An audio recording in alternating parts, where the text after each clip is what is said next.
A flight attendant pinned a black CEO against the window as his children screamed in terror. Moments later, the CEO grabbed a tray table and shattered it across his attacker. He pinned a father to the glass as his children screamed, certain no one would dare stop him. Subscribe if you believe no uniform is above the law. The first sign of trouble came the moment Branson Cole stepped into their row. His shoes clacked sharply against the aisle floor as he moved with stiff, almost robotic posture, eyes flicking over passengers like they were items to be inspected, not people to be served. When he reached row 1D and 1E, his gaze lingered longer than necessary. He looked at Dorian Kade, then at the two boys sitting beside him, and then back again. Something behind his eyes hardened.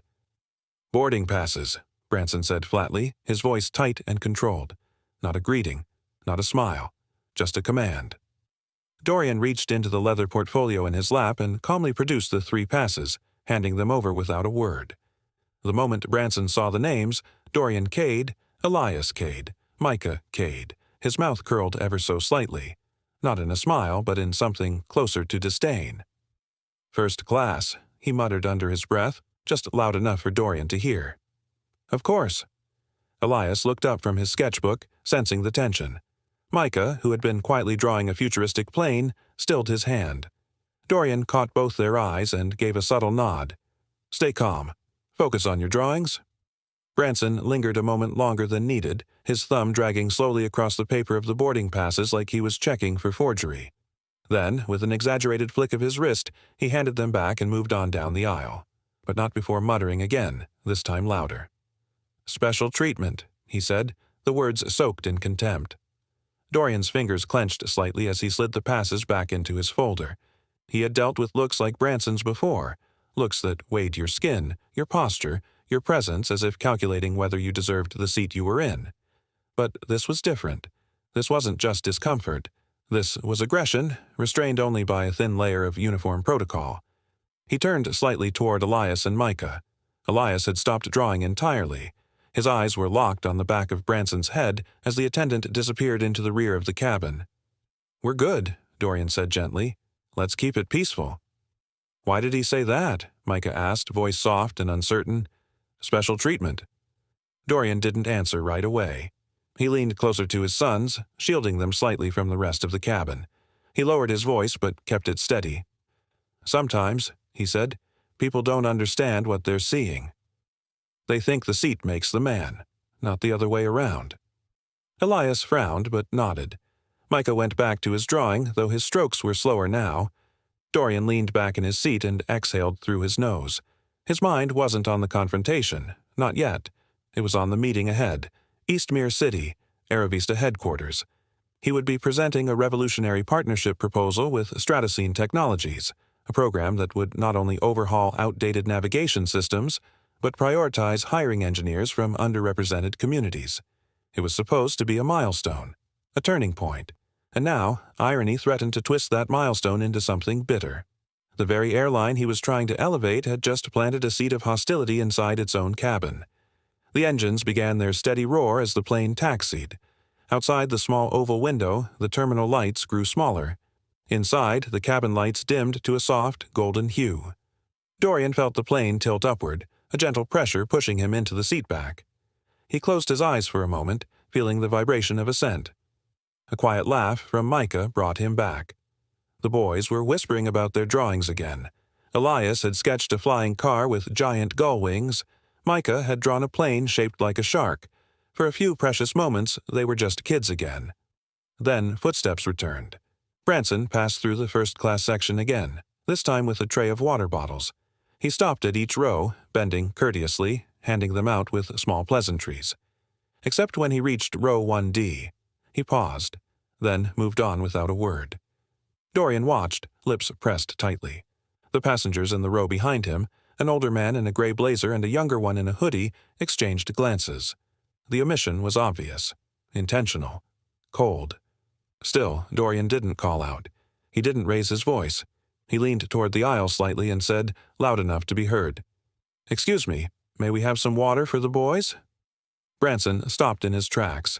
He turned slowly, his face carved in a look that blended disbelief with condescension. Then he stepped back toward them, leaned down to Dorian's eye level and spoke with venom wrapped in a whisper. "First class isn't for everyone, sir. Don't act like you belong." The words were needles, sharp and precise. For a brief second, Dorian's eyes locked with Branson's, and he saw it. Resentment, not just of status, but of presence. The kind of resentment that didn't want you to just move seats. It wanted you to disappear. Micah's eyes grew wide. Elias stiffened. Dorian felt the pressure of their silence pressing against him. He smiled. Not warmly, but tightly, like steel bent into the shape of patience. "I belong here," Dorian replied calmly. "And so do they." Branson straightened up, eyes narrowing, but said nothing. He moved on again, the tray of water bottles still in hand. From across the aisle, the man in the gray blazer gave Dorian a sympathetic glance, but no one said anything. No one ever did. Dorian sat back, trying to still the storm in his chest. This wasn't the first time. It wouldn't be the last. But this time felt different. Branson wasn't just rude. He was building something. A quiet tension, like someone striking flint again and again, waiting for the spark to catch. He reached into his folder and touched the corner of the proposal inside. The ink was barely dry. The ideas within it could change the future of this airline. But as he looked at his sons, at Micah's confused face and Elias's clenched jaw, Dorian felt the weight of something heavier than business. This wasn't about navigation systems anymore. It was about teaching his boys how to stay upright in turbulence that no seatbelt could protect them from. And something told him the seatbelt sign was the least of their concerns. The quiet unease of strangers often hides the loudest storms. Branson Cole didn't glance twice as he passed by row 3 during the drink service. The cart rattled gently down the aisle, the clinking of cans and plastic cups the only sound between the soft hum of the engines and idle conversation. He poured ginger ale for a couple in 3B and 3C, offered wine to a businessman in 4A, and skipped Dorian Kade and his 2 sons entirely. His steps didn't falter, but the omission was deliberate. Dorian noticed. He had been watching Branson carefully since boarding, reading every movement, every clipped word, every calculated pause. This moment only confirmed what his gut had warned him. The attendant's hostility was not incidental. It was personal. Still, he remained silent for the moment. Elias was engrossed in his sketchbook, brow furrowed in concentration, while Micah leaned against his father's arm, humming softly to himself. But it didn't stay unnoticed for long. A passenger seated across the aisle, an older white man with reading glasses perched on his nose, glanced at Dorian, then at the cart, then back again. He frowned slightly, then leaned toward his wife and whispered something under his breath. Another couple nearby exchanged looks. Branson's absence from row 3 was becoming a quiet pattern. 10 minutes later, Branson reappeared with the same cart, seemingly circling back through the rows to correct his oversight. But his demeanor wasn't apologetic. He moved stiffly, his lips pursed tight, eyes locked forward as if each step cost him something. When he reached their row, he stopped short, then leaned in without offering a greeting. Dorian remained calm, his voice low but clear. "Could we please have some water for my sons?" Branson's head turned slowly, his expression unreadable. Then he bent down, close enough that only the 3 of them could hear. "First class isn't for everyone, sir. Don't act like you belong." The words weren't loud, but they were sharp, each syllable slicing through the air like a quiet weapon. His breath smelled faintly of mint and bitterness.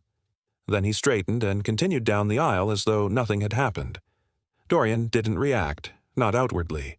His hands remained folded in his lap, his posture still regal and composed. But inside, something shifted. The sting of those words was familiar. A ghost from boardrooms, back alleys of business deals, and countless encounters dressed in subtle cruelty.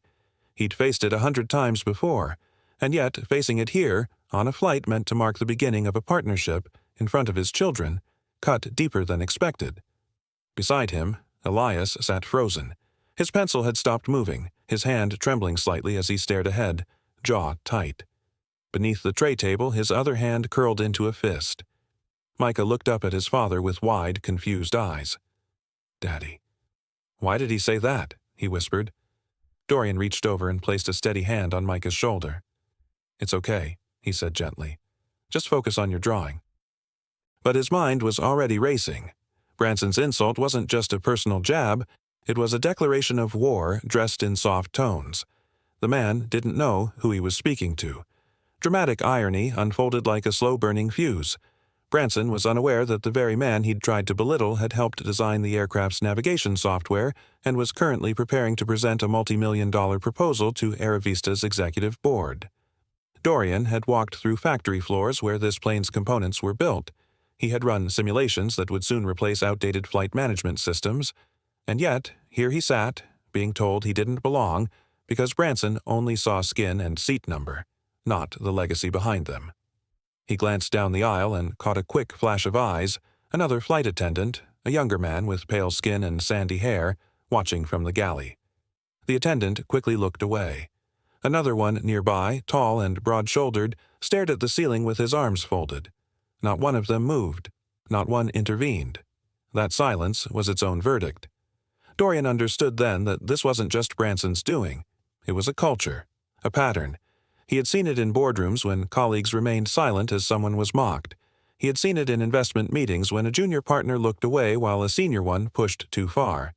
The cruelty was rarely loud. It was hidden in inaction, in the quiet approval of doing nothing.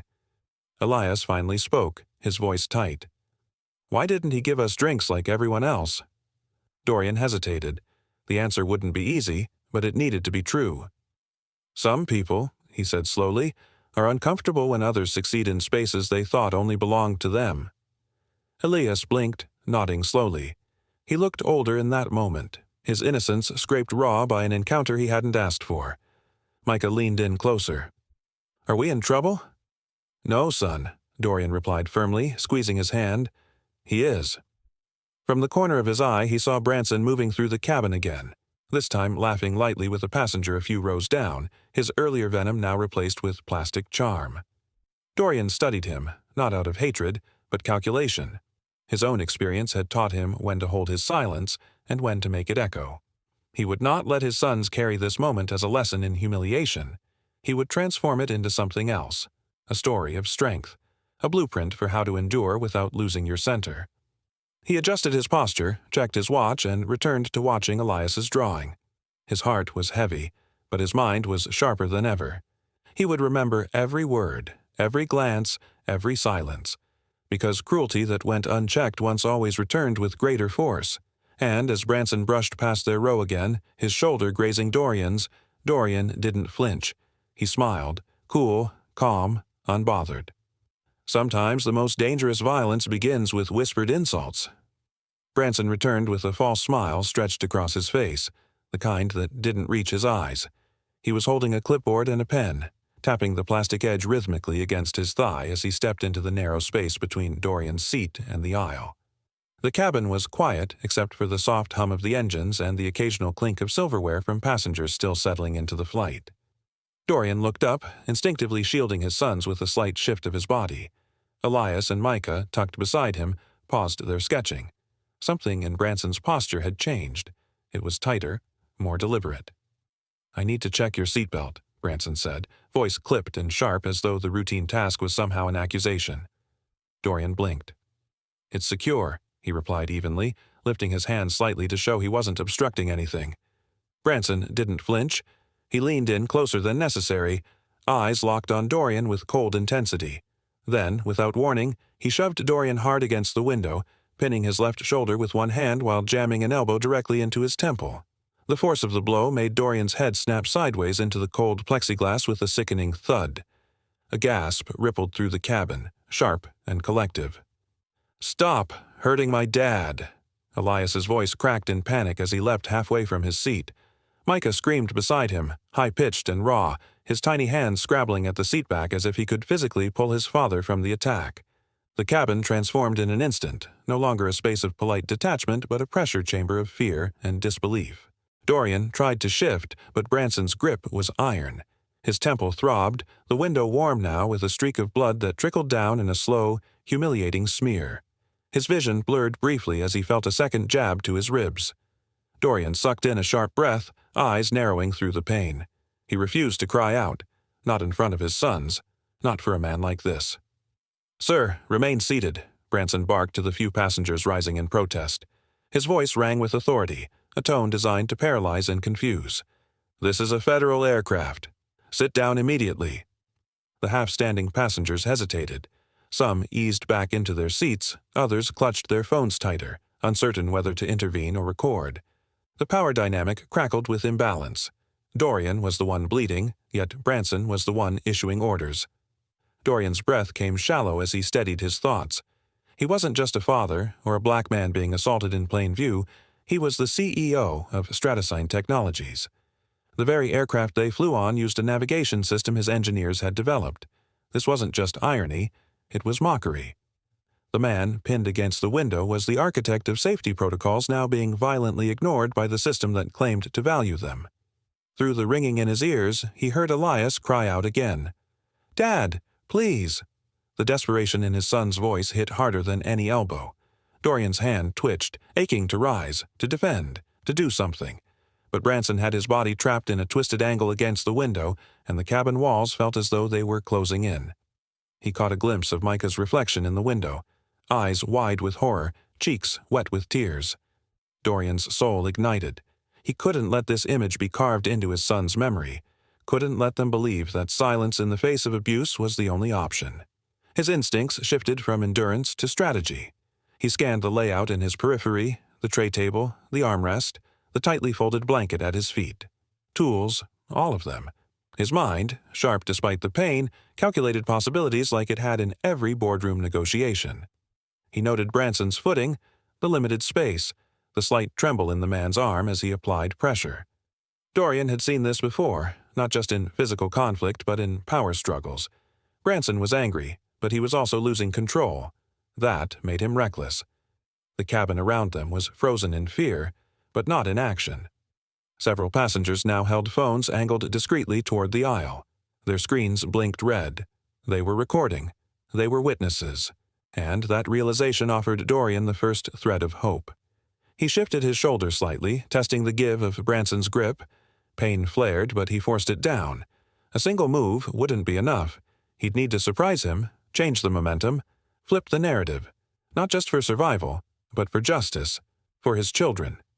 Branson, sensing the tension, leaned in and growled under his breath. "You don't get to play the victim. You think your name means something up here?" His sneer twisted into something cruel and personal. Dorian met his eyes. "You don't know who I am," he said quietly, voice like steel behind velvet. Branson's smirk faltered, just for a second. Dorian's fingers inched toward the tray table latch. Not yet. Wait for the angle. Wait for the shift. The moment was coming. Outside the window, clouds slid past in silence, oblivious to the chaos unfolding within the steel bird that carried them. Inside, time slowed. Every breath, every movement, every scream from his children built like pressure behind a dam. And then, the tension snapped. Dorian moved. The cabin turned into a stage of terror, with Dorian fighting for air while refusing to give Branson the satisfaction of fear. The cruel irony deepened. This very flight was supposed to mark the first test run of Stratasine's safety program under his leadership. The man, pinned against the window, was not just a passenger, but the architect of safety protocols Branson was now violating. In the clash of arrogance and dignity, the first cracks had begun to show. Blood smeared across the window in a sharp, wet streak as Branson's elbow slammed once again into Dorian's temple. The sickening thud echoed through the first-class cabin, and for a brief second, everything seemed to go quiet until Micah's terrified scream shattered the silence. His small voice cracked with panic, shrill and high-pitched, echoing down the narrow aisle like a warning siren. Beside him, Elias sprang from his seat, eyes wide and wet with disbelief. "Stop hurting my dad," he shouted, voice breaking with fury and helplessness. Branson didn't even flinch. Snarling like a man possessed, the flight attendant leaned in closer, his breath hot and sour against Dorian's cheek. "Watch closely," he hissed through clenched teeth, turning his head just enough to glare at the boys. "This is what happens when your father thinks he's above rules."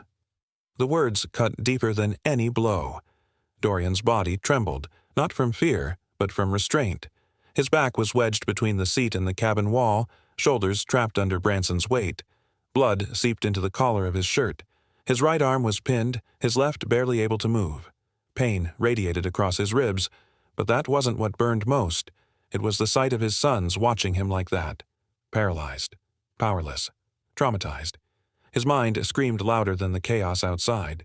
"This cannot be their memory of me. He turned his head just enough to see Micah's fingers trembling against the armrest, his knuckles pale, his chest heaving with sobs.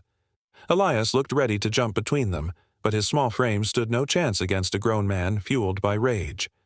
Dorian's heart ached, not from the blows, but from the helplessness in their faces. And in that moment, something shifted. The pain dulled, replaced by clarity. He wasn't just a CEO or a father. Right now, he was a shield. He had to act, not for his pride, but for their future. He spotted it. Just below Branson's elbow, tucked half-folded against the armrest, the tray table. His fingers crept toward it, slow and deliberate. Each movement was a calculated risk. He knew Branson wasn't paying attention anymore. The man was too intoxicated by control, too busy playing judge, jury, and executioner. But Dorian's mind raced through possibilities, timing, force, angle. Get one shot, make it count.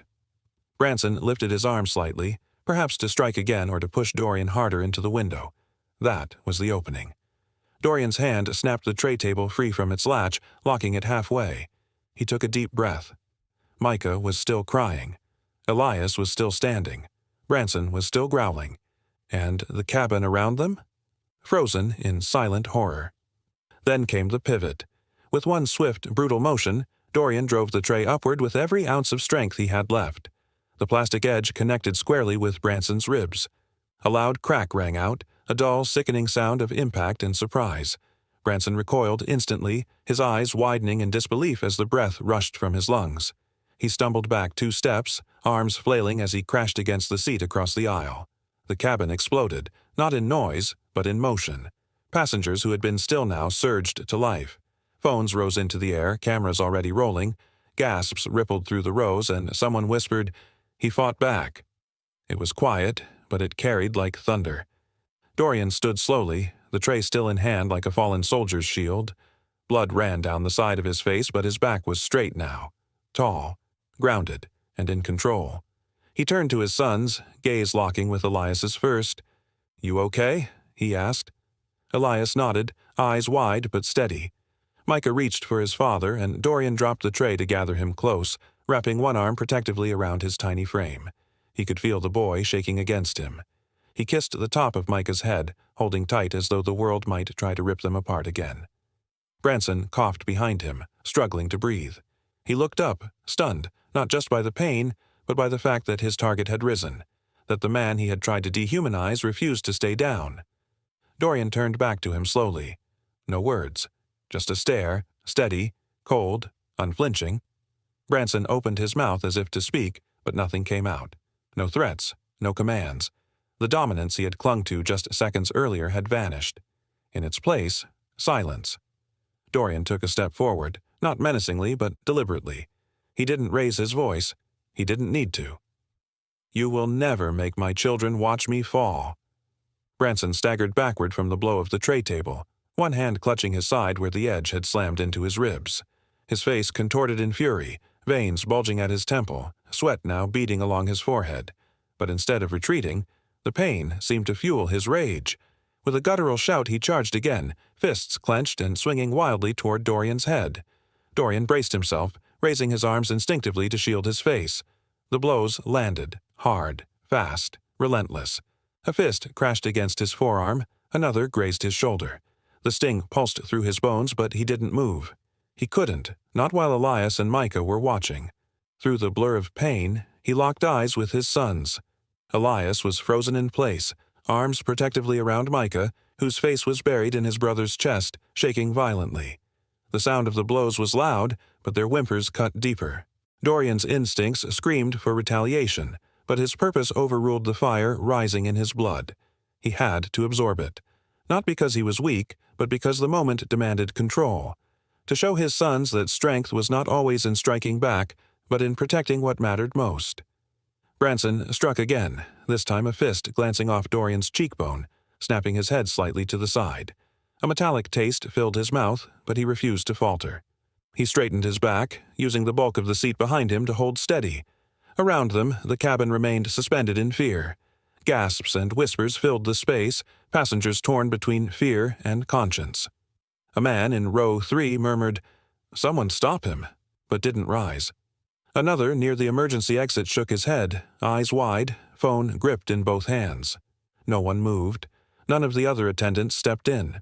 They stood at the galley like statues, eyes locked on the chaos but anchored by cowardice. One wore an expression of silent regret. Another looked away. Dorian realized what was happening. Branson wasn't acting alone. He was acting freely. A culture of silence had wrapped around him like armor, and Dorian was alone inside that circle, a target marked not just by one man's hatred, but by a system's indifference. His mind, always calculating even in crisis, scanned for an opening. The beating would not stop unless he made it stop. He shifted slightly in his seat, enough to feel the cool metal of the tray table's latch press against his palm. It was still loose from the earlier strike. An idea sparked, a way to buy seconds, just enough to regain control. Branson reeled back for another punch. Dorian's fingers gripped the latch tighter, his mind moving faster than the pain spreading across his body. He couldn't outpunch Branson, but he could outthink him. He glanced down just once, quickly, subtly, to make sure Elias and Micah were out of reach. Then he looked up again, steady. "You don't belong here," Branson snarled through gritted teeth, raising his arm again. But Dorian didn't flinch. His voice was quiet, calm. "Neither does a coward who strikes in front of children." The insult landed, just as Dorian had hoped. Branson lunged forward, fully committed, and that was the mistake. Dorian's other hand slammed the tray table's base upward. The panel swung fast, jamming between Branson's elbow and torso, twisting his arm awkwardly into the corner of the window frame. The crack of shifting bone echoed louder than anything yet. Branson howled in rage, trying to jerk away, but Dorian used his weight to press harder, locking the attendant in place with the tray now acting as a crude armbar. Elias gasped. "Dad!" Dorian didn't let go. Branson squirmed, twisting and cursing under his breath, but he was stuck, his own body bent against the frame he had once used as a weapon. Dorian leaned in, keeping the pressure tight, his breath heavy but his face composed. The power had shifted. For the first time, Branson looked unsure. Micah peeked up from behind Elias's arm, eyes wide with hope, barely whispering, "Is he stopping?" Passengers leaned into the aisle, the tension breaking as they realized the man they had feared might fall was standing tall. Some raised their phones higher. A man 2 rows back whispered, "He's fighting back. He's turning it." Then, without warning, the cockpit door cracked open. A new figure emerged, a tall man in a slightly older crew uniform. His name tag read Randall Hesk, and his eyes scanned the cabin with immediate disapproval. In his hand was a small radio, and clipped to his belt was a ring of keys. He didn't look at Branson, he looked straight at Dorian. "Sir!" "Step away from my crewman," Randall barked, his voice harsh and commanding. "You are endangering the aircraft." Passengers turned, stunned. Dorian didn't release the tray, not yet. His eyes narrowed. "Your crewman attacked me, in front of my children, and you did nothing. I said step away," Randall shouted again, gesturing for backup. "We'll deal with this when we land." But Dorian saw what Randall was doing. This wasn't de-escalation, it was misdirection. They would spin the story, paint him as violent, use the uniform to rewrite what had really happened. Every risk model he had ever designed, every predictive pattern he'd studied in systems failure, it was all happening here in real time. The signs were there. Branson was the fuse, Randall was the cover-up, and he was the one they'd try to bury beneath the wreckage. But he refused. Instead, he braced his foot, shifted his weight again, and positioned Branson's body as a buffer between him and Randall. His voice was cold now, controlled, but deadly clear. "You're not touching me," Dorian said, never breaking eye contact. "And you're not touching my sons." Randall froze, caught off guard by the certainty in Dorian's tone. Micah clung tighter to Elias, burying his face again. Elias, breath shallow, stared at his father like he was witnessing something he would never forget. Dorian whispered, not to Randall, not to Branson, but to his boys. "I will not let them rewrite this story. Every cage has a hidden key. Sometimes you must carve it yourself." Branson screamed, a raw, guttural sound that tore through the sealed silence of the cabin, as Dorian's arm twisted his own into a painful lock against the window frame. The tray table, once a passive fixture, was now a weapon in Dorian's grip. The plastic groaned under pressure, wedged perfectly across Branson's elbow joint. The attendant's body writhed, contorting as he tried to break free, but Dorian's hold was unrelenting. Sweat trickled down Dorian's brow, mixing with the blood from his earlier wounds, his jaw clenched with effort and fury. "You're done," Dorian muttered under his breath, not for Branson to hear, but for himself, to anchor his resolve. A chorus of gasps rippled through the rows behind them. Passengers leaned into the aisle, caught between horror and awe. Some still recorded, trembling phones raised high. Others sat frozen, eyes wide, their fear no longer just for the violence, but for the truth it revealed about the fragile order they trusted at 30,000 feet. "Dad, you've got him," Elias shouted, his voice breaking. The boy had risen from his seat without realizing it, one foot planted forward, fists clenched tight at his sides. His words weren't just support, they were a plea, a lifeline, and a silent promise that he was still watching, still believing. Dorian didn't turn.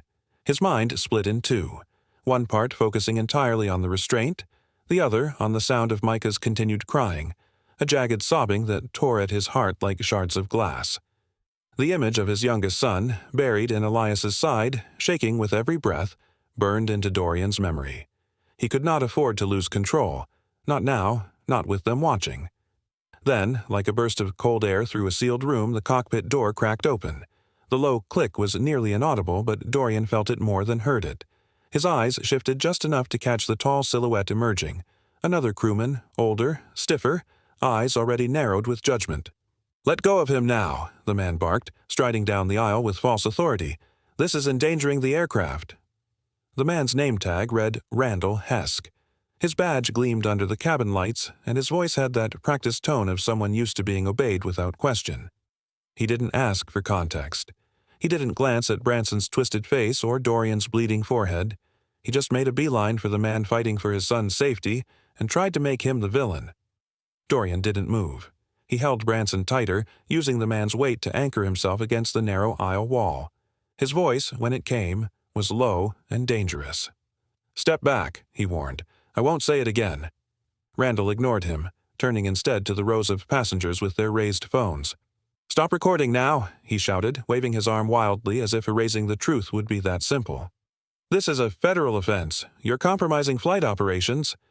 The panic in his voice betrayed him. This wasn't about safety. This was damage control. Dorian's mind raced. This was what he had feared. Systems closing ranks, truth suffocating under uniforms and lies. Randall didn't care about safety.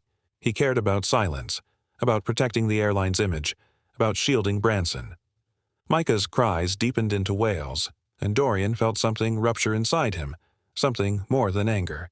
It was a protective instinct so primal, so absolute, it became fuel. He planted his right foot behind him, braced for Randall's approach, and pressed harder into the tray table. Branson whimpered. Randall lunged, but Dorian was ready. He shifted his stance and used Branson's body like a shield, angling him across the narrow space so that Randall couldn't get a direct grip. The move was smooth, deliberate. He knew if Randall managed to pull him off, if he lost control even for a second, the narrative would shift. He would become the aggressor in their carefully crafted report. He gritted his teeth, voice trembling but firm, and said loud enough for both men to hear, "I am not the threat on this plane." Randall paused, chest heaving. His hand hovered just above Dorian's shoulder but didn't land. Behind him, the passengers' phones continued recording, their silent witness growing heavier by the second. One man, in a gray business suit, leaned forward from row 5.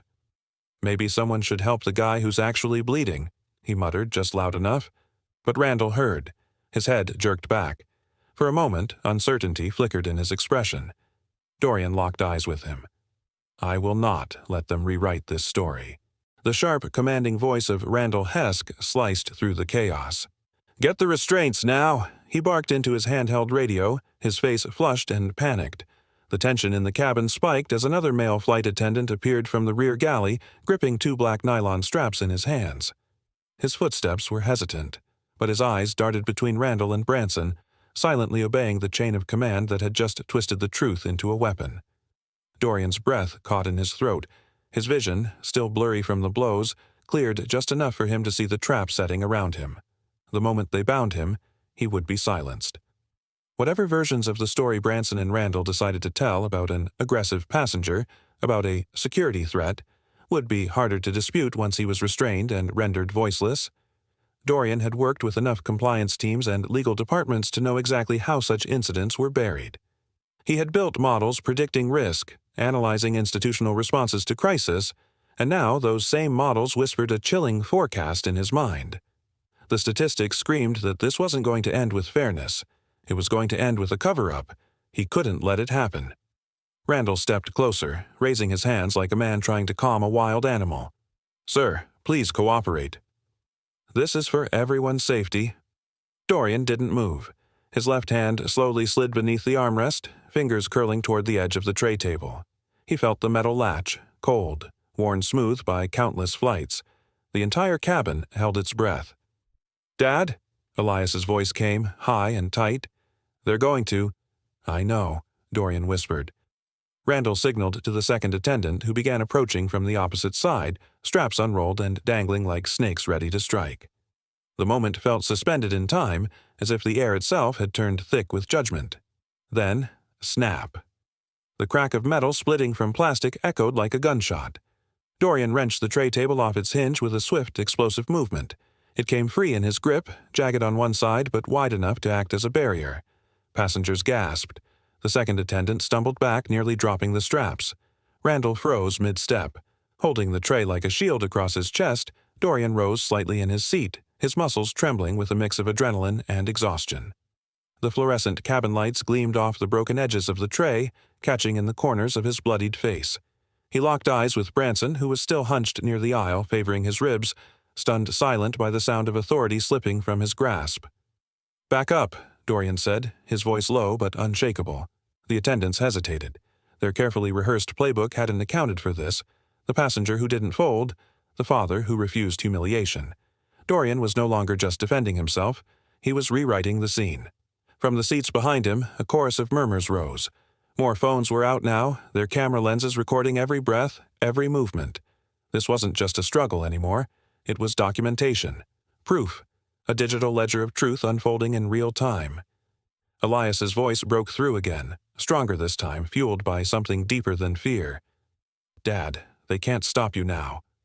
Dorian's grip on the tray tightened. He didn't look at his son, but his resolve hardened. Every ounce of pain, of humiliation, of restraint he had shown, it had all built to this moment. Branson's plan had been simple: dominate, isolate, discredit. But he had failed to consider the strength born not of rage, but of purpose. Not of vengeance, but of protection. The second attendant took a step back.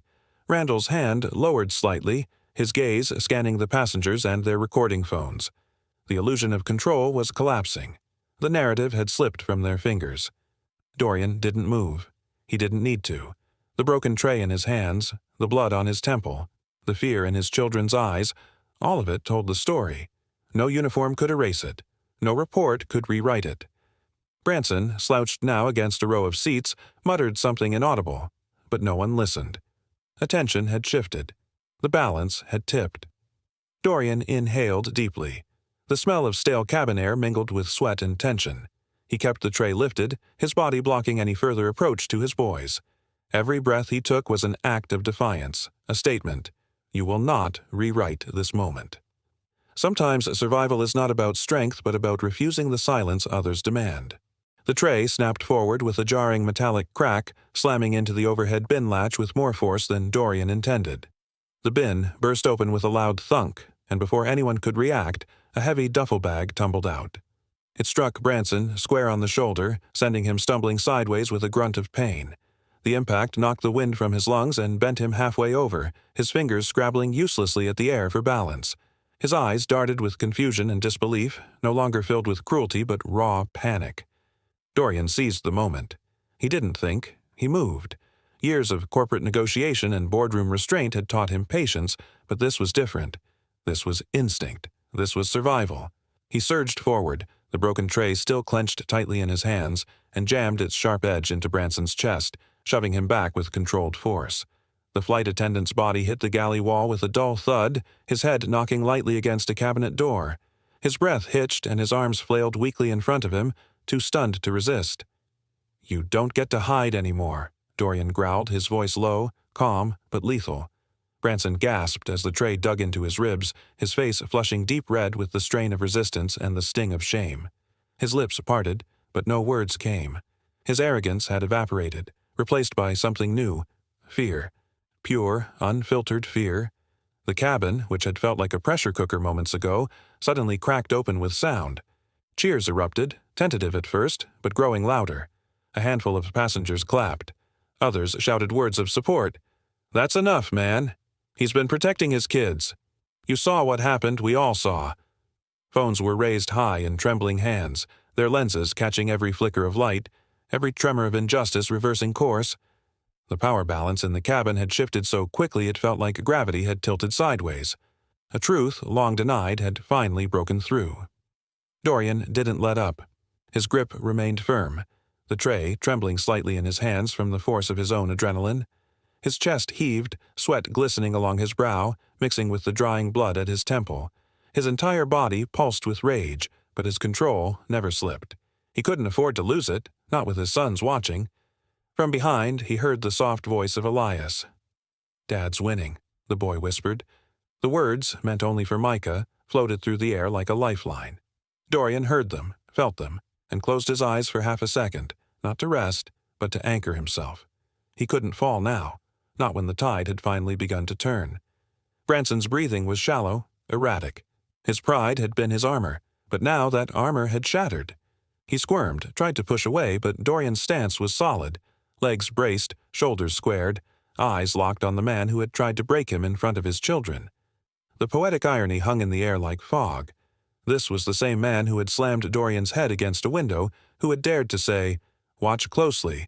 This is what happens when your father thinks he's above the rules." And now, here he was, pinned, not by brute force, but by the very resolve he had tried to extinguish. Dorian said nothing more. He didn't need to. His silence spoke louder than Branson's earlier sneers.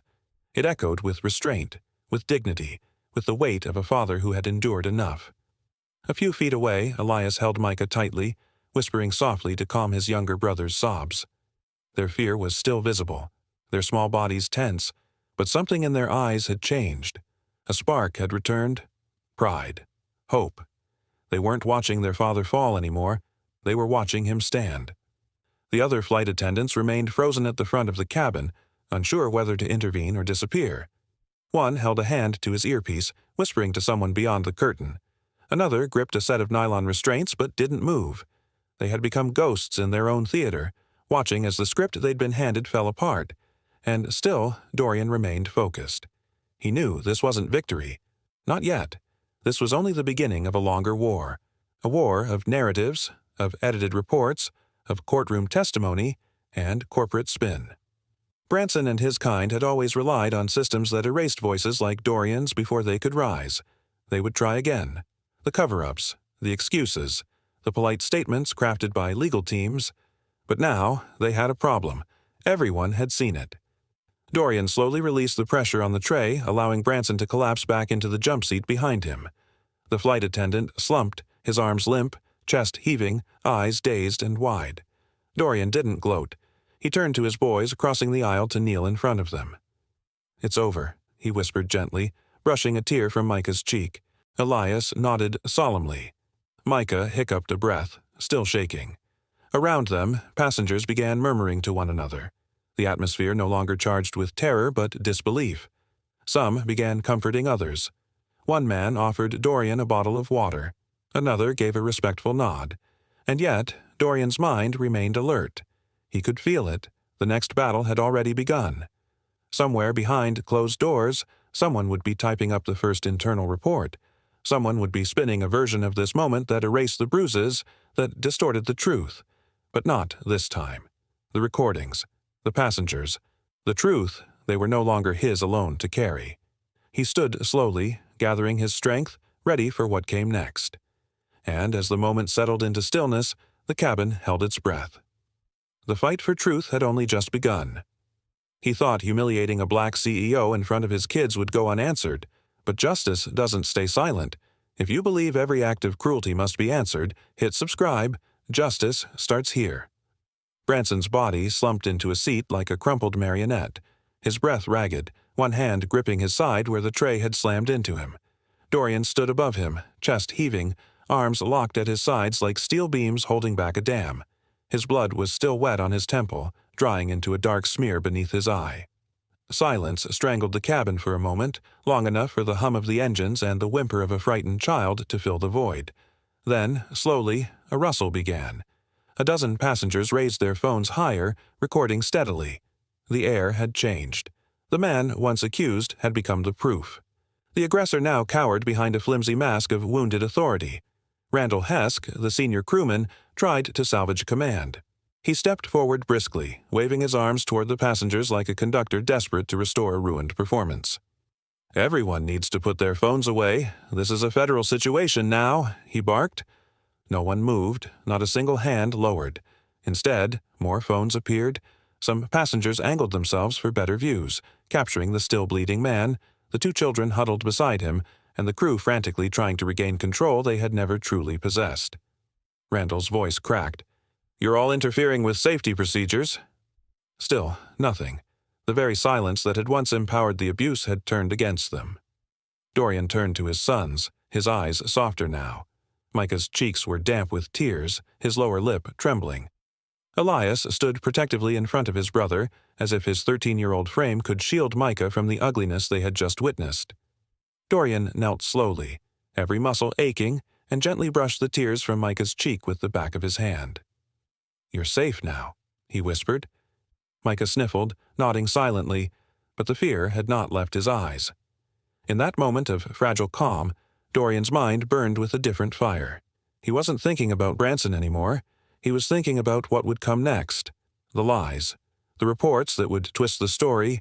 The accusations that would erase the violence and leave behind a version where he was the threat. The war hadn't ended. It had only shifted battlegrounds. Across the aisle, a man in his 50s, dressed in a weathered gray suit, gave Dorian a subtle nod. His phone had been recording the entire time.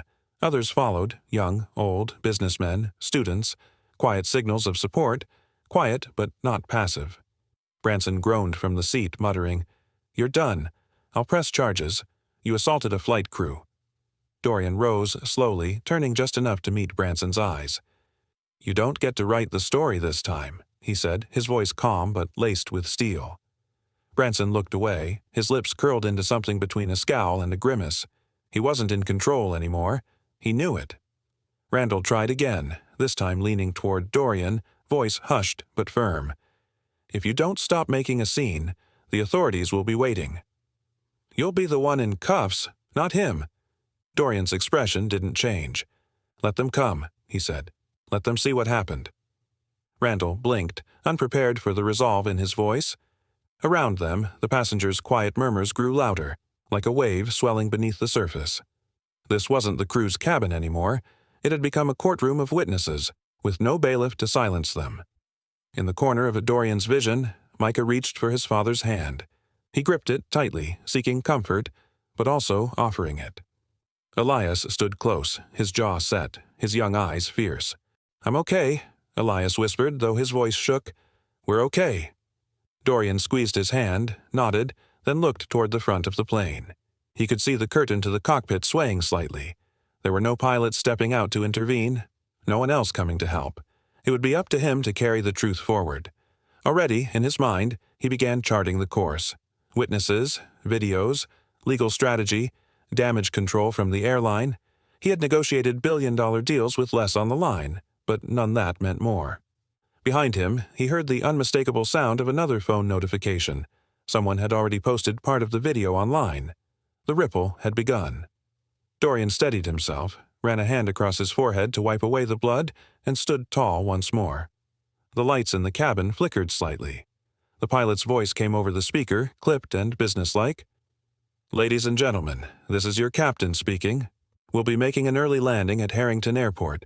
Please remain seated with your seatbelts fastened." A pause. Then silence. Dorian didn't sit. He kept one hand on Micah's shoulder, the other resting gently on Elias's back.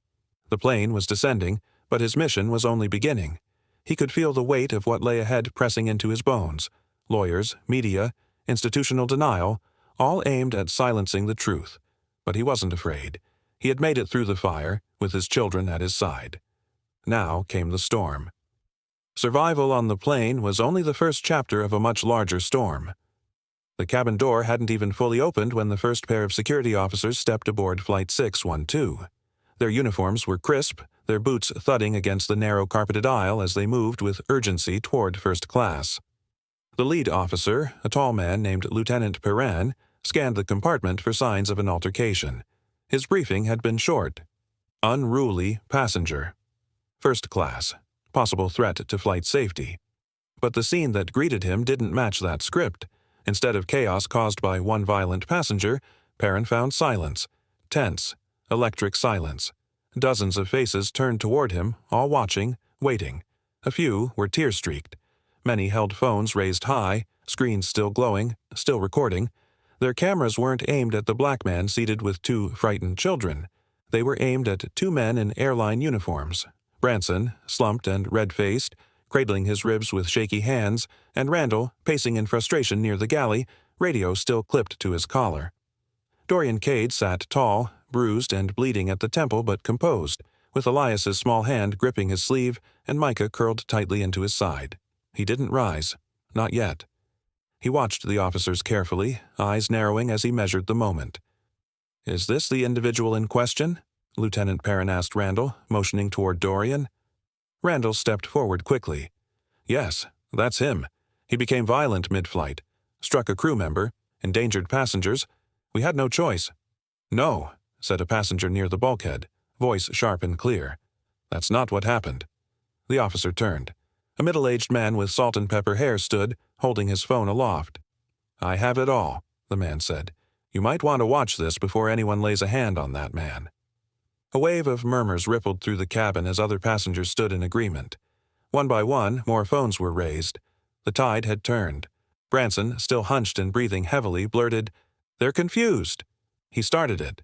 Dorian's voice cut through the noise, calm, low, but firm. "I defended my children. And myself. Against an assault your crew will try to erase." Lieutenant Perrin looked between the faces, then toward the officers behind him. The protocol was unraveling. He wasn't prepared for a public relations firestorm, but the decision was already made for him. Too many cameras, too many witnesses, too much truth in plain sight. "Everyone stay seated," Perrin commanded. "Mr. Kade, if you're able, I'd like you and your children to come with us. You're not under arrest. We just need to understand what happened." Dorian nodded once, tight and controlled. He reached down, helping Micah gather his sketchbook, then placed a protective hand on Elias's shoulder. Slowly, they rose together, walking down the aisle past rows of passengers whose faces flickered with empathy, awe, and outrage. Some whispered. Others simply stared. As they stepped off the plane into the fluorescent-lit jet bridge, a second storm awaited. Outside the terminal's glass doors, reporters had already begun to gather. Microphones were being prepped, lenses focused. Cell phone uploads had moved faster than the airline's attempt at suppression. The first footage hit the networks before Dorian's feet touched solid ground. The story was out. Inside the terminal, the tension twisted tighter. A spokesperson from Aerovista Lines stood stiffly near the baggage carousel giving a hurried statement into a cluster of cameras. "We are aware of the incident aboard Flight 612. Our initial understanding is that it was a misunderstanding during turbulence. The matter is under review, a misunderstanding." Dorian heard the words from across the concourse and almost laughed. A misunderstanding didn't leave bruises. A misunderstanding didn't make a child scream until his throat was raw. A misunderstanding didn't carry the weight of silence from those who knew better. Perrin escorted them through a side corridor away from the press, leading them to a small room used for customs interviews. Dorian sat between his sons, answering questions slowly, carefully, as one of the officers reviewed a recording on a tablet brought in by a cooperating passenger. The officer's expression shifted, from confusion to disbelief to something that looked like shame. "We'll need to take official statements," Perrin said quietly, "but I think you're going to want a lawyer." "And a press team. I already know who to call," Dorian replied. Exhaustion pulled at him, but purpose kept him upright. He looked at Elias and Micah, both still holding his hands. The real fight was only beginning. Outside, the media storm thickened, and inside, the airline's crisis team scrambled to reframe the narrative. But the damage had been done. Every second of Branson's cruelty, every moment of silence from the crew, Every cry from his children, it had all been captured. Not just on video, but in memory, in witness, in undeniable proof. As the officers stood to escort them to a hotel arranged for further questioning, Dorian leaned down, brushing a curl from Micah's tear-streaked cheek. "They can't hurt us anymore," he whispered. "They tried to take our dignity, but the world saw what really happened." Elias, older and more aware, looked up at his father. "What now?" Dorian stood tall, straightening his coat despite the torn seam at the shoulder. "Now," he said, "we make sure they never do it again." He led them toward the exit, where cameras would greet them, where microphones would be pushed into their faces, and where the truth would have to fight to stay uncorrupted. But he was ready. He had survived the plane. The battle for justice had only begun. He tightened his grip on his son's shoulders and stepped into the light. They cannot hide what everyone has seen. The footage played on every screen like an endless loop of outrage. News anchors' voices rose with urgency as images of Branson pinning Dorian against the window filled living rooms, phones, and office monitors across the country. In one clip, Micah's scream pierced through the background noise, a sound that no one could unhear. The replay cut again and again, each time reminding the world that this was not a misunderstanding, but a father bleeding while his sons cried for help. Crowds gathered outside Aravista Line's headquarters, their voices echoing demands for justice, while online forums erupted with debates that made the airline's name synonymous with cruelty. Inside his apartment, Dorian sat with Elias and Micah close to him, his body still aching but his mind sharp. He had survived the flight, but survival had only led to another battle. Anonymous articles appeared within hours, painting him as an aggressive executive with a history of conflict. Old disputes from boardroom negotiations were twisted into tales of instability. A headline scrolled across the screen. Was the passenger the real threat? Dorian's jaw tightened as he read it, feeling the weight of lies pressing down. He knew the strategy well: smear the victim until the truth felt blurred. His boys looked up at him with questioning eyes, and he forced himself to smile, though inside he wondered how far Aravista would go to silence him. At the same time, unexpected allies stepped forward. Gordon Vale, a retired attorney who had been seated a few rows back on Flight 612, held a press conference outside the courthouse steps.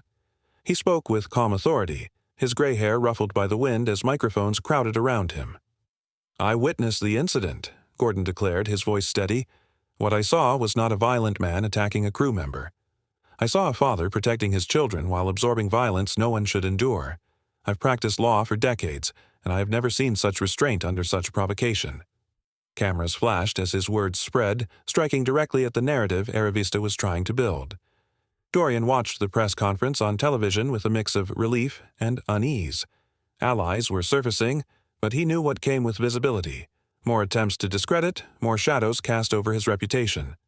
The smear campaign had already reached into his business life. Calls from partners carried hesitation, as if they feared association might stain them. Even colleagues he trusted asked quietly, "Are you sure you didn't escalate it?" The question stung, not because they doubted him entirely, but because the lie had found enough ground to grow. Meanwhile, passengers from the flight began releasing their own statements.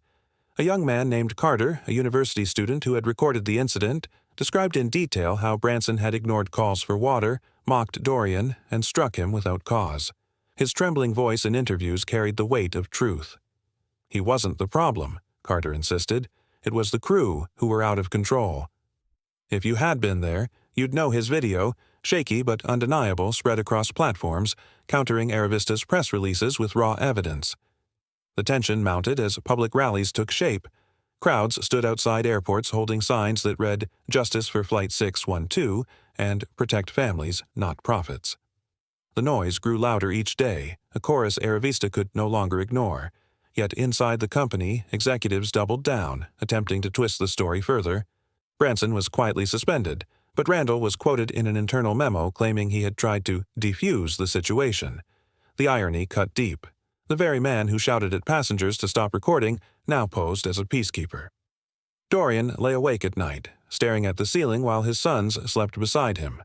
His thoughts circled back to the cabin, to the blood on the window, and to the silence of the attendants who watched but did nothing. He realized that this fight had grown beyond himself. It wasn't about one flight or even one airline. It was about a system that excused cruelty when wrapped in authority. He thought of his son's wide eyes, how Elias had shouted and Micah had cried, and he vowed that they would not grow up believing silence was the only response to injustice. The following morning, Dorian walked to the balcony, looking over the city as protests stirred below. Reporters were still camped outside his building, their cameras waiting to catch a statement. He placed a hand on the railing, feeling the cool metal beneath his palm, and gathered his resolve. The smear campaign might distort his name, but the truth had already escaped the cabin. It was in every recording, every testimony, and every child's scream caught on film. He turned back toward his apartment, where Elias and Micah stirred awake, their eyes searching for assurance. Kneeling beside them, he pulled them close and spoke softly, his voice carrying the steady weight of determination. What began in one cabin now echoed in every courtroom of public opinion. Branson sat stiffly in the witness chair, his right arm cradled in a black sling, a grimace etched onto his face. The courtroom lights cast long shadows across his features, accentuating the tight lines around his mouth. He cleared his throat, looked toward the jury with forced sincerity, and began. "I acted to protect the safety of the aircraft," he said, voice slow and rehearsed. "Mr. Kade was growing agitated, loud and confrontational. I made a judgment call, one I believed was necessary." Dorian sat silently beside his attorney, Thomas Errol, watching the performance. His jaw was set, and though his face remained calm, his eyes told a different story. Elias, seated behind him, leaned forward slightly, his small hands clasped tightly in his lap. Micah sat beside his brother, nervously fidgeting with the edge of his blazer sleeve. Randall Hesk took the stand next, echoing Branson's claims.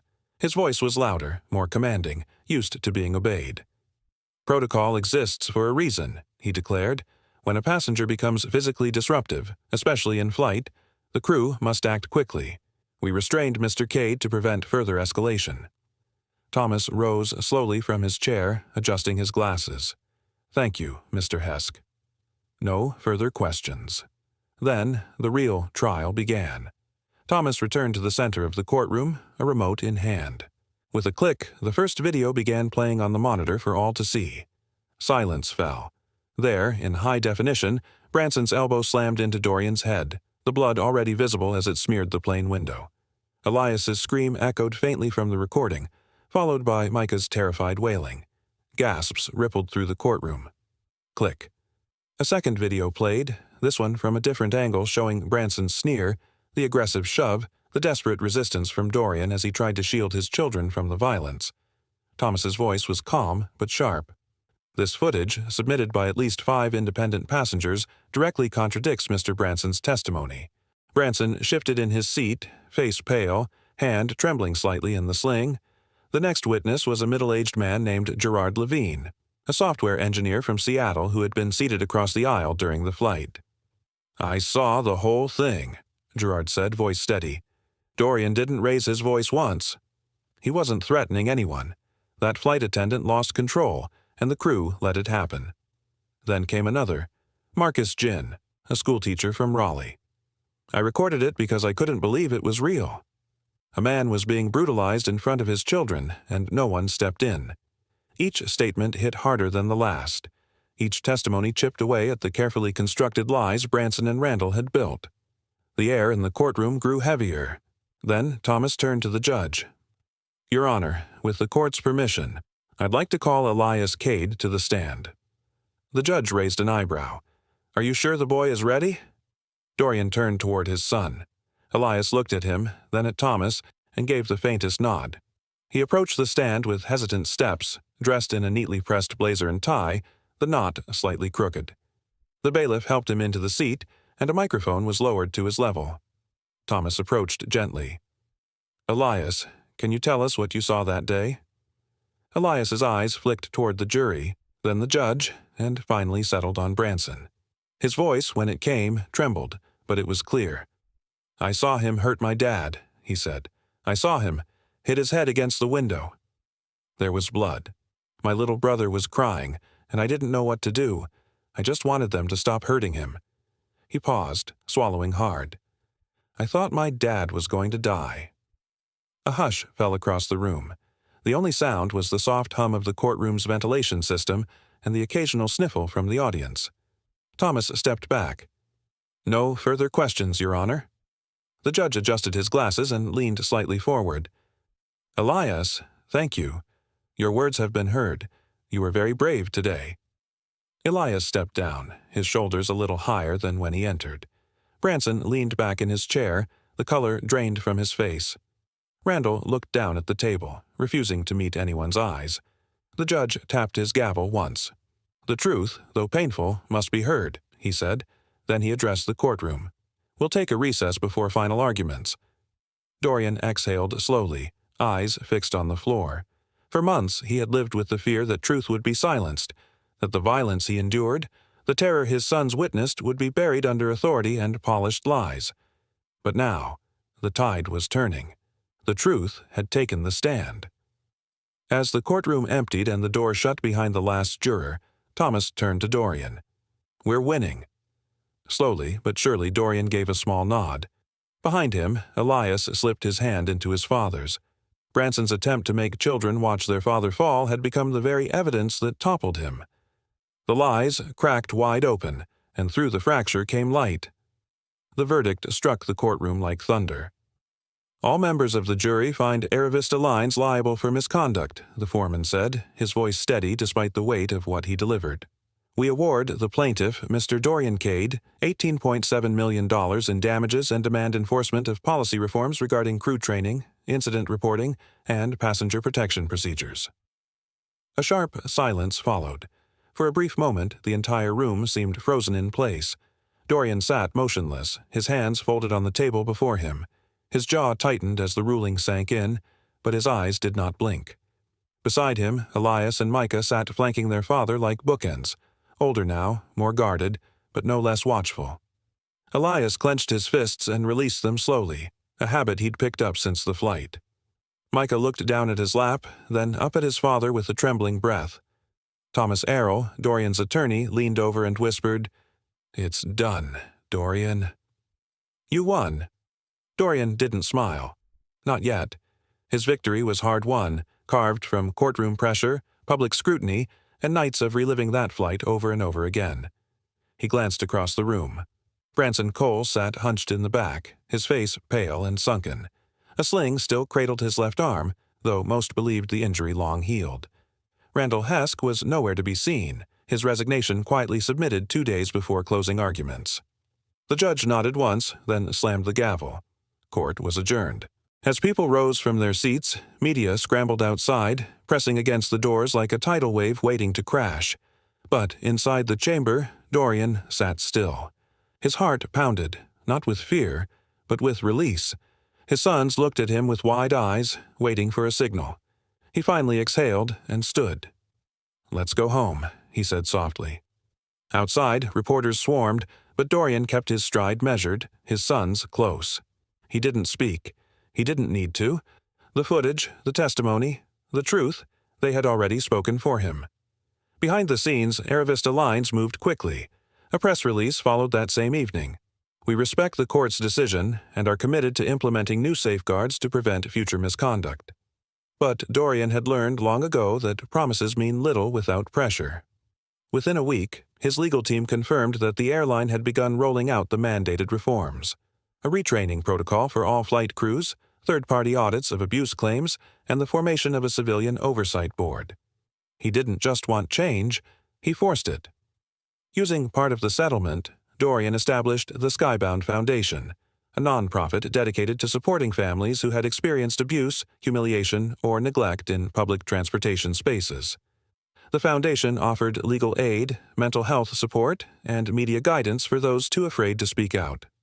What began as a nightmare in Row 3A became a movement with nationwide reach. Weeks passed, then months. On the 1-year anniversary of the verdict, Dorian returned to Harrington International Airport, not as a passenger but as a quiet observer. The terminal looked different, brighter. Signs were updated, lounge spaces more accessible. A new plaque stood near the first-class lounge entrance, honoring a passenger's courage that changed the skies. He didn't want recognition, but he accepted that symbols mattered for the ones still afraid to speak. From a distance, he watched 2 fathers board with their children, laughing as they handed over boarding passes. No stares, no tension, No Branson Cole waiting at the gate with narrowed eyes. Dorian stepped inside the renovated lounge. The room was sleek and modern, decorated with light woods, plants, and an intentional warmth that had once been absent. He sat by the large window, the same kind his head had once been slammed against. A plane rolled slowly across the tarmac, glinting in the midday sun. Elias and Micah sat beside him, older now, their sketchbooks replaced by school tablets and phones, yet their eyes carried the same weight, the same resilience. Micah looked out at the runway and asked, "Do you think it really changed anything, Dad?" Dorian looked at him, then at Elias, then beyond the glass where families boarded freely. "It did," he said, his voice calm. "Not everything, but enough to matter." The boys nodded. Elias rested his arm over Micah's shoulders, and for a moment, the three of them sat in silence, watching the planes take off and land in gentle rhythm. Dorian placed his hands on his son's shoulders, firm but tender, grounding them in the moment. He closed his eyes for a second, just one, and whispered with quiet certainty, "What they tried to break has only made us stronger." Moments later, the tables turned, the same tray that symbolized his mockery shattered against him. If you stand for protecting the innocent and demanding accountability, subscribe now. Together, we rise. Disclaimer: the story you just watched is fictional. It illustrates themes of racism, violence, and abuse of authority, showing how quickly injustice can escalate into chaos and trauma. Its purpose is to raise awareness, provoke reflection on systemic discrimination, and inspire empathy and accountability in confronting such injustices.